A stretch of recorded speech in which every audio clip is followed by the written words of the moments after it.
Hey there, AFDA. Mr. Kimble here. Today we're going through the Unit 8 Lesson 3 notes where we talk about probability with OR statements. So a couple lessons ago we did probability of AND statements. So the probability that event A and event B happens.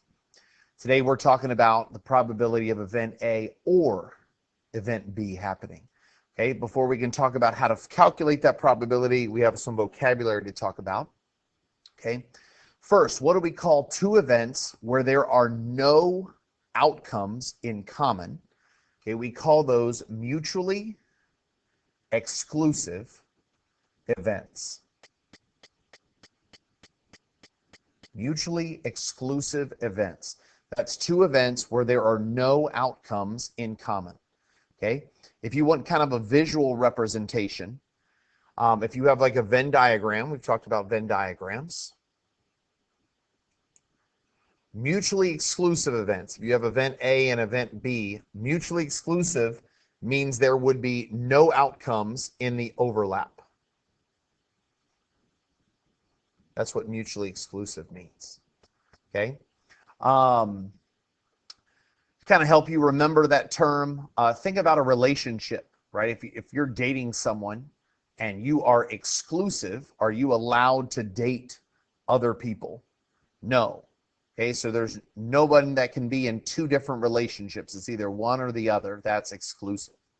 Okay, so mutually exclusive events, two events where there are no outcomes in common.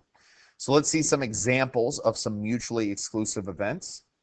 If event A is rolling a 6 on a die and event B is rolling an odd number on a die, okay, when you roll a die, there are 6 outcomes, right? 1, 2, 3, 4, 5, 6. Okay, so 6 is one of those 6 outcomes. Event B, rolling an odd number on a die. When you roll a die, you could get 1, 2, 3, 4, 5, or 6. That's my sample space. My odd numbers would be 1, 3, or 5. There are no numbers that I circled that are in both lists. So these two events, rolling a 6 on a die and rolling an odd number on a die, are mutually exclusive events.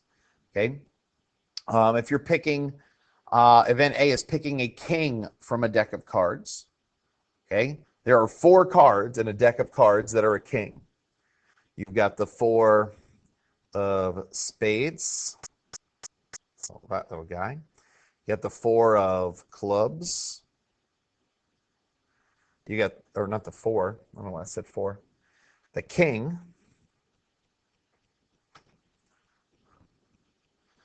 Of spades, you got the king of clubs, you got the king of hearts, a whole heart, and you got the king of diamonds. Okay, then picking a queen from a deck of cards, your 4 options there are the queen of spades, terrible spade, the queen of clubs, the queen of hearts, and the queen of diamonds. So there are no cards that are both. Okay, there are no cards that are both a king and a queen. That means these two events are mutually exclusive events. Okay, picking a heart from a deck of cards. Okay, there are 13 hearts. I'll draw it even in red. So we got the ace of hearts, the 2, the 3, the 4, the 5, the 6, the 7, the 8, the 9, the 10, the jack, the queen, and the king. So there are 13 hearts in a deck of cards. Okay. And then event B, picking a black card from a deck of cards. There are 26 black cards in a deck of cards. And let me pull up that picture just so we can see that again. Let me see, deck of, there we go.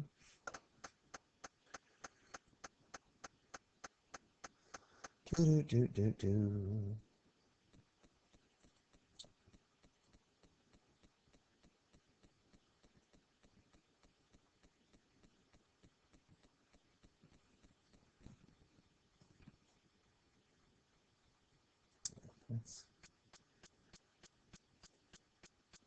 not really a good one. Let's find a better one.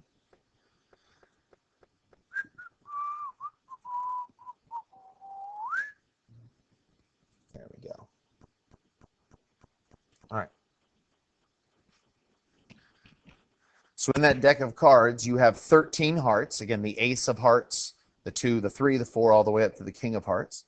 You have 26 black cards. So that would be the 13 spades, the second row, and the 13 clubs, the first row.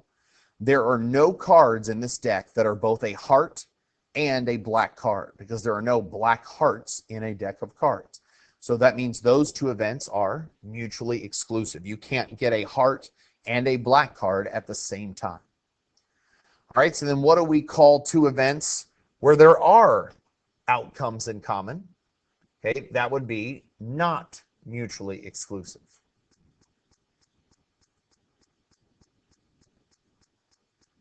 So again, exclusive means you're either event A or event B, but you're not both, right? And that's like an exclusive relationship. You can date one person, you can date the other, but you can't date both if you're exclusive.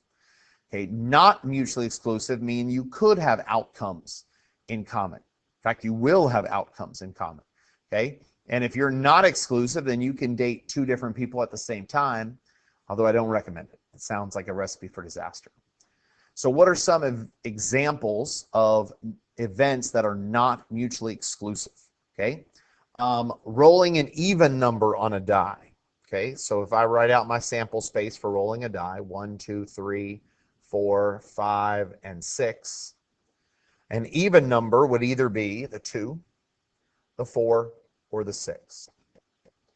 Event B is rolling a number less than or equal to 4. So there's my sample space, 1, 2, 3, 4, 5, 6.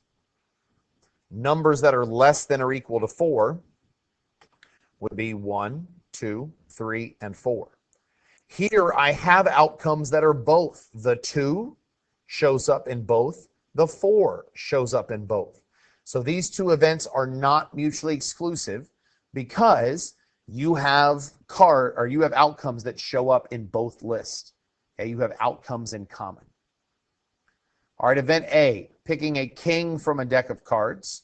Okay, well, we said that before, there are 4 kings: the king of spades, the king of clubs, the king of hearts, the king of diamonds.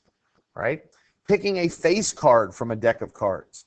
Okay, a face card is any card that has somebody's face on it. So there are 12 face cards. You got the 4 jacks, the 4 queens, and the 4 kings. Okay, so you've got 4 jacks, 4 queens, and 4 kings. Okay, so that means these kings show up in both lists. Okay, so that means those two events are not mutually exclusive, because ending up with a king and ending up with a face card, you have some outcomes that are in both lists. Okay, and the last two events, picking a heart from a deck of cards, picking a red card from a deck of cards. If I pick a heart from a deck of cards, let me do it in red. We've got the ace of hearts, all the 2, the 3, the 4, all the way up to the king of hearts. Okay, all right, picking a red card. So there are 13, let's write this. There are 13 hearts in a deck of cards. Red cards in a deck of cards. Well, in a deck of cards, there are 13 diamonds, and there are 13 hearts. So here we have an outcome that's in both lists. Okay, those 13 hearts are both hearts and red. So you have outcomes that are in both events. So that means these two events are not mutually exclusive. So just like with and statements, where we had to determine if something was independent or dependent, with or statements, we have to figure out if it's mutually exclusive or not mutually exclusive. All right, so finding probability with or statements, again, it's going to depend whether our events are mutually exclusive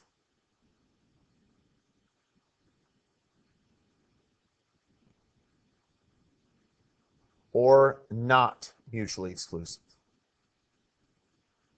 So the first one, mutually exclusive, means that there are no outcomes in common. Okay? And if there are no outcomes in common between event A and event B, and I ask you to find the probability of event A or event B, then all you're going to do is figure out the probability of event A and the probability of event B, and then add them together. So if your two events are mutually exclusive, meaning there are no outcomes that they both have in common, then you just figure out the probability of A by itself, the probability of B by itself, and add those together. That's how you find the probability of A or B. But what if your events are not mutually exclusive, meaning you have outcomes in common? To find the probability of A, it's still the probability, to find the probability of A or B, it's still the probability of A plus the probability of B, but then minus the probability of A and B. Okay? The probability of A plus the probability of B minus the probability of A and B. Okay? So basically what you're doing is you're adding your probability of A and B, but then you're subtracting the ones that are being counted twice so that you don't count them twice. So it's basically like you're adding all the A's plus all the B's, but then you're subtracting any that are both A and B. So again, with these statements, you're going to have to figure out, are my events mutually exclusive or not mutually exclusive? And that's going to determine which formula you use. So let's do some examples together, and then you try some on your own. So it says for each pair of events below, find the probability of A or B. All right, so I'm going the probability of A or B. Well, event A is rolling a 4 on a die. Okay, well, on a die, again, there are 6 outcomes. 4 is just one of the, oops, I forgot the 5 in there. That's crazy. 5, if you like that, is one of those 6 outcomes. Event B, rolling an odd number on a die. Well, on a die, 1, 2, 3, 4, 5, 6, 2, 3, 4, 5, 6. My odd numbers are 1, 3, and 5. So are these two events mutually exclusive or not mutually exclusive? Well, are there any numbers that I circled that are in both lists? No. That means these two events are mutually exclusive. So to find the probability of A or B, all I do is figure out the probability of A and add it with the probability of B. I don't have to subtract any because there are no outcomes that are being counted for both A and B. So what's my probability of A? Well, the probability of rolling a 4, there are 6 possible outcomes. A 4 is just one of those 6 possible outcomes. Plus the probability of B, rolling an odd number on the die. Well, there are still 6 possible outcomes, but out of those 6 outcomes, 3 of them are odd numbers. So because these fractions already have a common denominator, I just add the numerators, the number on top. 1 plus 3 is 4. The denominators, when I add, do not change. So it's now 4 over 6. As a decimal, 4 divided by 6 is 0.6666. And I write 4 decimal places so that when I move my decimal 2 places to make this a percentage, I get 66 point, and then I can round. This last 6 makes the 6 in front of it round up, so 66.7%. So when you roll a die, there is a 66.7% chance that you're either going to end up with a 4 or an odd number. All right, number 2. Again, we're trying to calculate the probability of A or B. All right.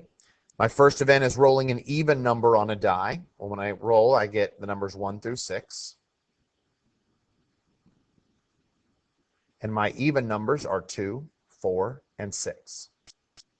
Event B is rolling a number greater than 3 on a die.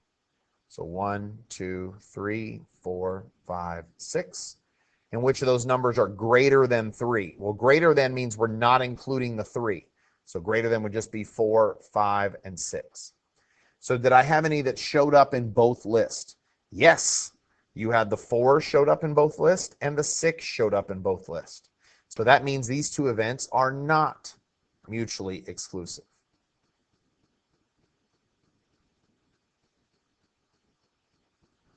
So that means when I calculate the probability of A or B, it's the probability of A plus the probability of B minus the probability of A and B. So my probability of A, there are 6 possible outcomes. Out of those 6 possible outcomes, 3 of them are even numbers. So 3 out of 6. Plus the probability of B, there are 6 possible outcomes. Out of those 6, 3 of them are greater than 3. Minus the probability of A and B. Out of those 6 possible outcomes, how many showed up in both lists? Well, 2 of them did. The 4 showed up in both, and the 6 showed up in both. So there were 2 outcomes that were true for both event A and event B. So that's what we have to subtract. Okay? So then we add 3 plus 3, then subtract 2. 6 minus 2 is 4 over. My denominator stays the same. As a decimal, 4 divided by 6 is 0.6666. And when I change that to a percent, we get 66 point. That 6 at the end makes a 6 in front of it round up to 7. So you've got a 66.7% chance when you roll a die of either ending up with an even number or a number greater than 3.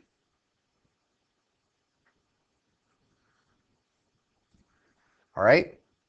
Problem 3. Event A is picking a red card from a deck of cards. Event B is picking a face card from a deck of cards. So for this, instead of writing everything out, because there are a lot more possibilities, let's just look at the deck of cards and see if are there any cards that are both red and a face card. Red and a face card. So let's take a look. Do I have any cards in here that are red and a face card? Well, red, we got the 26 red cards. That's the bottom 2 rows. Face cards are the last 3 columns, the jacks, the queens, and the kings. So we do have cards that are both red and a face card.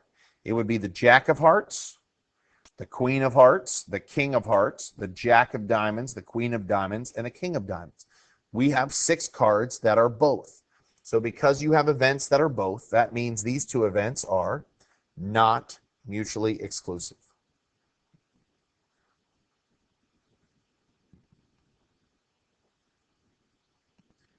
So that means when I'm calculating the probability of A or B, I have to do the probability of A plus the probability of B, but then I have to subtract the probability of both, right? The probability of A and B. So the probability of A plus the probability of B minus the probability of A and B. All right, so let's set this up. Probability of A, when I pick a card from a deck of cards, there are 52 cards. Of those 52 cards, how many of them are red?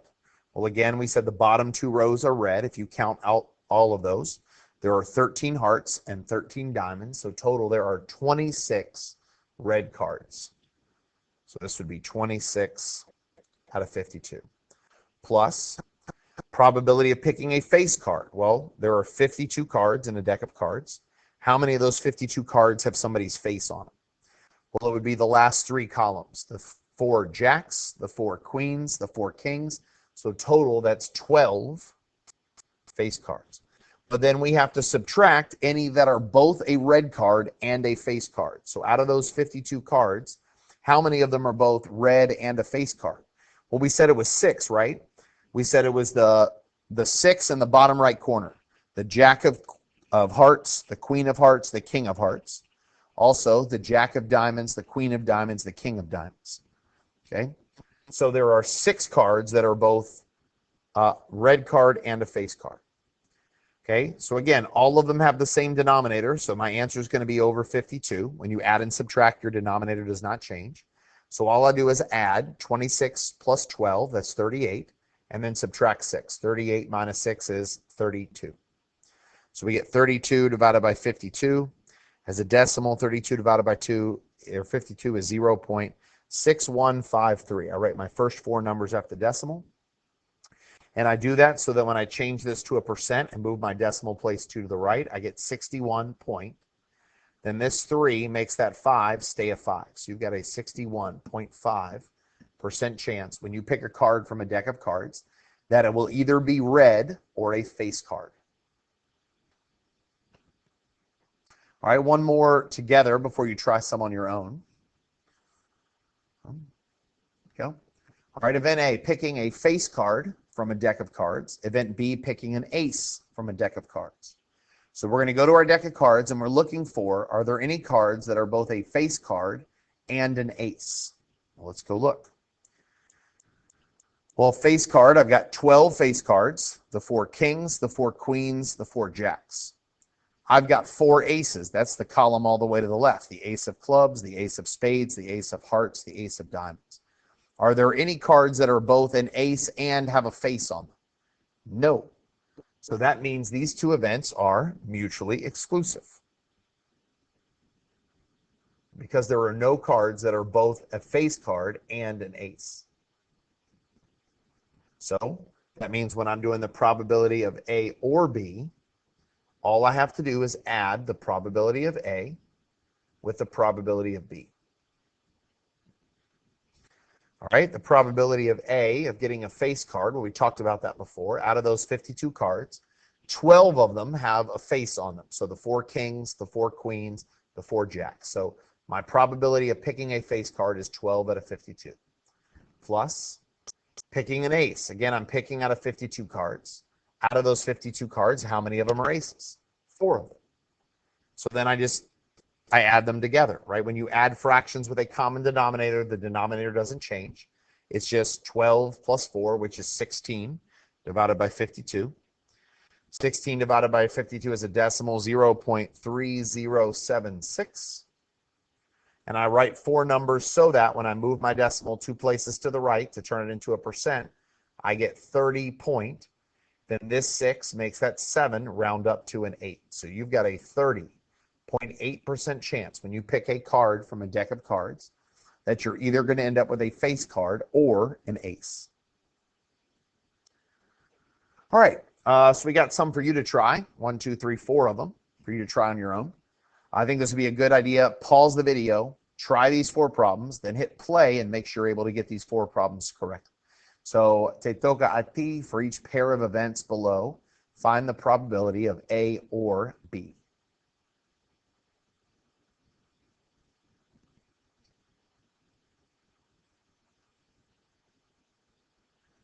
All right, number 5. Event A, rolling a 6 on a die. Well, of my 6 possible outcomes when I roll a die, there's only one 6. Then B, rolling a number less than or equal to 5 on a die. Well, less than or equal to 5 means we are including the 5 and anything smaller than 5.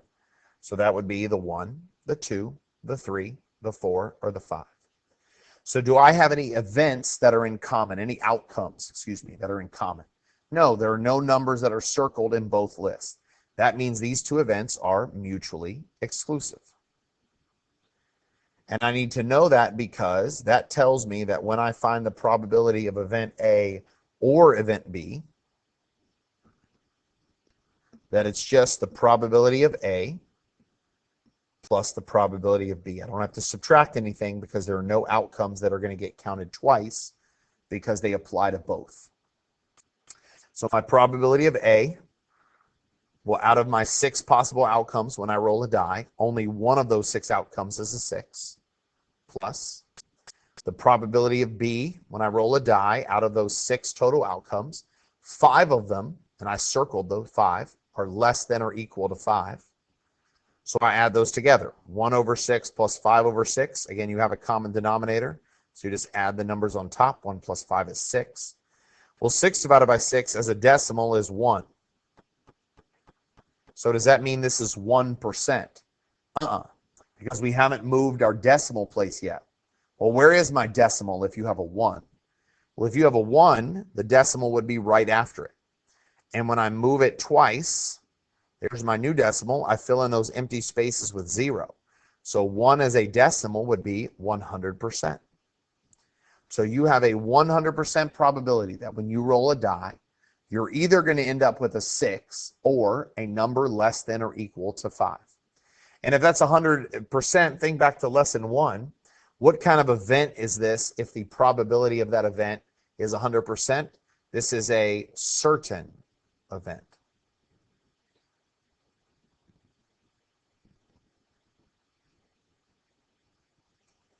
right, number 6, rolling a number greater than 4 on a die, rolling a number less than or equal to 3 on a die.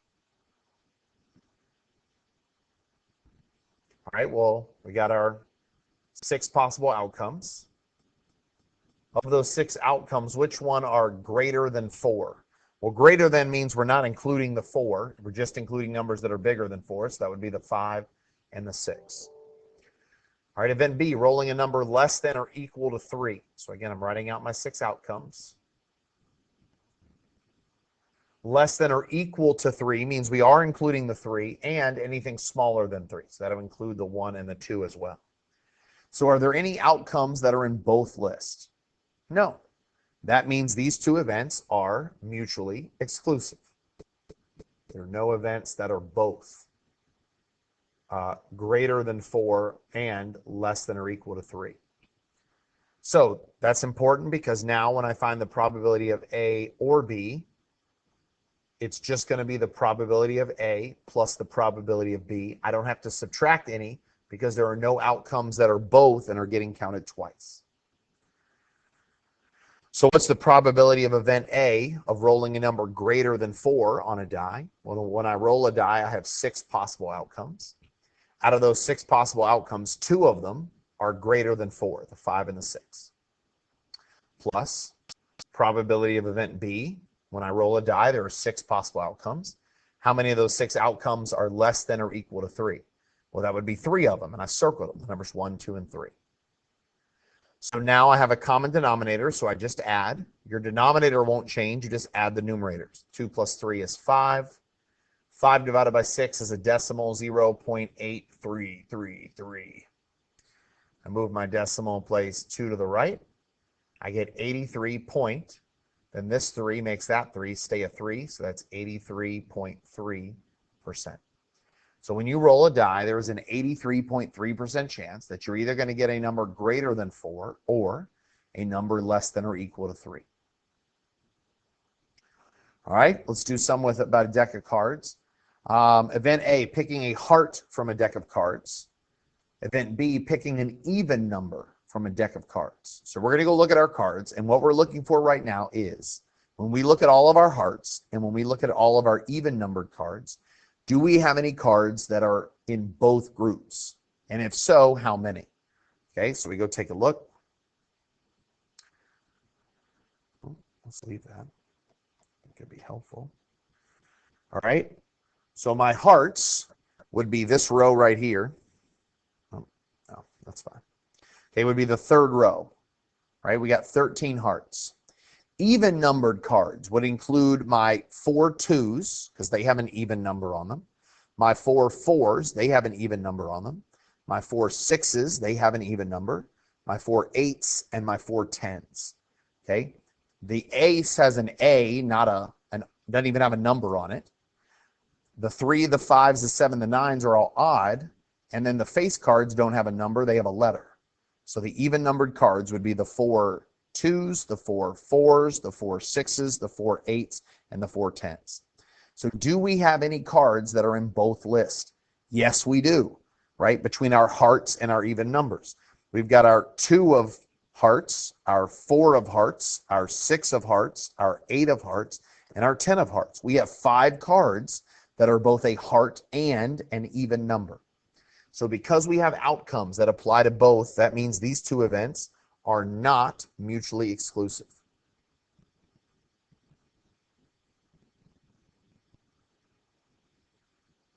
And if it's not mutually exclusive, that's important because when I find the probability of event A or event B, I have to add the probability of event A with the probability of event B, but then I have to subtract the probability of getting something that's both A and B so that we're not counting those cards twice. So what's the probability of A, of picking a heart? Well, when I pick a card, there are 52 total cards. Out of those 52 total cards, there are 13 hearts, plus the probability of B, of picking an even numbered card. Well, again, when I pick a card, there are 52 possible outcomes. Of those 52 cards, how many of them are even numbers? Well, we had 4 2s, plus 4 4s, plus 4 6s, plus 4 8s plus 4 10s comes out to be a total of 20 even numbered cards. But then we have to subtract the ones that were both, because they're getting counted in the hearts and in the even numbered cards. So how many cards did we say were both? We said there were 5 that were both, right? The 2 of hearts, the 4 of hearts, the 6 of hearts, the 8 of hearts, and the 10 of hearts. So I have a common denominator. So when I add and subtract, my denominator is going to be the same. So I add 13 and 20, that's 33. 33 minus 5 is 28, so I get 28 over 52. When I divide 28 by 52, my decimal comes out to be 0.5384.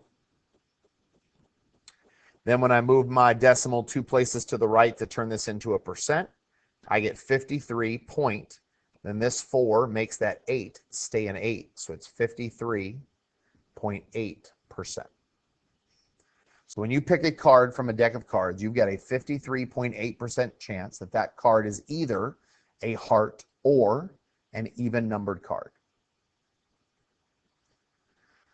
All right, last 2 events. Event A, make sure it's last 2. Yep, last 2.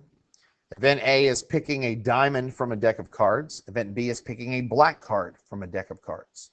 So again, what we're going to do is we're going to look at our deck, and we're going to see, do we have any cards that are both a diamond and a black card? So let's look. Well, diamonds, that's the bottom row. There are 13 diamonds. Okay. The black cards, that's the first 2 rows. There are 26 black cards, 13 clubs and 13 spades. Are there any cards that are both black and a diamond? No. There are no cards that are both black card and a diamond card. That means these 2 events are mutually exclusive. And if it's mutually exclusive, that means when we find the probability of A or B, it's just the probability of event A plus the probability of event B. We don't have to subtract any because we're not counting any cards as both being a diamond and a black card. So what's the probability of picking a diamond? Well, out of my 52 total cards, 13 of them are diamonds, plus out of my 52 total cards, 26 of them are black cards. I have the same denominator, so when I add, my denominator stays the same, and I just add the numerators, the numbers on top. 13 and 26 is 39.